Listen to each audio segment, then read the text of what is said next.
Hello guys, আসসালামু আলাইকুম সবাইকে। আশা করি সবাই ভালো আছেন। আমি আজকে আপনাদেরকে বলতে যাচ্ছি যে ক্যাপকাট দিয়ে যারা এডিট করেন বা সহজভাবে এডিট করতে চান, যারা ক্যাপকাটে ভিডিও এডিট করেন তাদের জন্য এই ভিডিওটি তৈরি করা হয়েছে। আপনার উপকার আসবে যদি আপনি এই ভিডিওটি শেষ পর্যন্ত দেখেন। ভিডিও এডিটের সময় যখন অডিও অ্যাড করবেন তখন কিন্তু অডিওতে চাপ দিলে ফাইলে নিয়ে যায়, নিয়ে ভিডিও যে সাউন্ড আছে ওইটা কিন্তু অ্যাড করতে বলি, কিন্তু আমরা অনেকেই জানি না যে অডিও সাউন্ড কিভাবে অ্যাড করব। চলুন দেরি না করে দেখে আসি কিভাবে অ্যাড করতে হয়।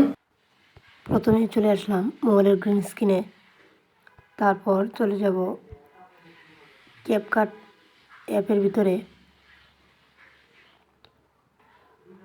তারপর নিউ প্রজেক্টে ক্লিক দিব।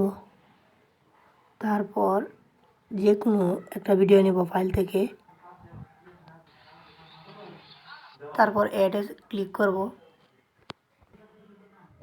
তারপর সাউন্ডে,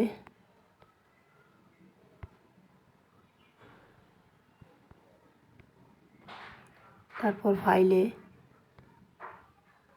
চাপ দেওয়ার পর ডিভাইসে চাপ দেব। ডিভাইসে চাপ দেওয়ার পর এখানে যেগুলো অডিওগুলো দেখাবে সেগুলোই আপনার অডিও অ্যাড করবেন। অ্যাড করা শেষ হলে ওয়াটারমার্ক কেটে আপলোডে চাপ দেবেন। যদি এই ভিডিওটি দেখে আপনাদের উপকার হয় তাহলে লাইক করে ফলো দিয়ে পাশে থাকবেন এবং শেয়ার করে দেবেন, অন্যকে জানার সুযোগ করে দেবেন।